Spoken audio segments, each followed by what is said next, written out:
கேள்வி. செல்வத்துள் செல்வம் செவிச்செல்வம் அச்செல்வம் செல்வத்துள் எல்லாம் தலை.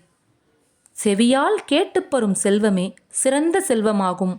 இது பிற செல்வங்கள் எல்லாவற்றிலும் முதன்மையானது. செவிக்கு உணவில்லாத போழ்து சிறிது வயிற்றுக்கும் ஈயப்படும். செவிக்கு கேள்வியாக உணவு இல்லாத பொழுது அதற்கு துணையாக நிற்கும் உடலுக்கான வயிற்றுக்கும் சிறிது உணவு தரப்படும். செவி உணவிற் கேள்வி உடையார் அவியுணவின் ஆன்றாரோடொப்பர் நிலத்து. குறைந்த உணவு அருந்தி நிறைந்த அறிவுடன் விளங்கும் ஆன்றோருக்கு ஒப்பாக கேள்வி ஞானம் என்னும் செவி உணவு அருந்துவோர் எண்ணப்படுவர். கற்றில நாயினும் கேட்க அஃது ஒருவர்க்கு ஒட்கத்தின் ஊற்றாந்துணை.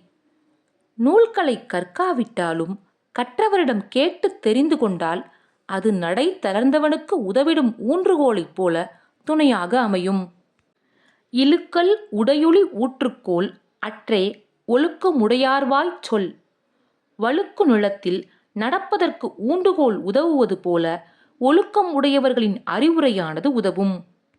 எனைத்தானும் நல்லவை கேட்க அனைத்தானும் ஆன்ற பெருமை தரும். நல்லவற்றை எந்த அளவுக்கு கேட்கிறோமோ அந்த அளவுக்கு பெருமை கிடைக்கும் என்ற நம்பிக்கையுடன் இருக்க வேண்டும். பிழைத்துணர்ந்தும் பேதமை சொல்லார் இழைத்துணர்ந் தீண்டிய கேள்வியவர். நுண்ணியதாக ஆராய்ந்து அறிந்தி கேள்வி ஞானத்தால் நிறைந்தவர் பிழைப்பட உணர்ந்த பொழுதும் அறிவற்ற சொற்களை சொல்ல மாட்டார். கேட்பினும் கேளாத் தகையவே கேள்வியால் தோற்கப்படாத செவி. இயற்கையாகவே கேட்கக்கூடிய காதுகளாகவே இருந்தாலும் அவை நல்லோர் உரைகளை கேட்க மறுத்தால் செவிட்டுக் காதுகளாகவே கருதப்படும்.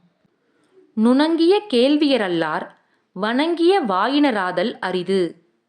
தெளிவான கேள்வி அறிவு இல்லாதவர்கள் அடக்கமாக பேசும் அமைதியான பண்புடையவர்களாக இருக்க இயலாது.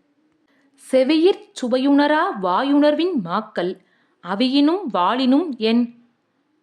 செவிச்சுவை உணராமல் வாயின் சுவைக்காக மட்டுமே வாழும் மக்கள் உயிரோடு இருப்பதும் ஒன்றுதான், இல்லாமற் போவதும் ஒன்றுதான்.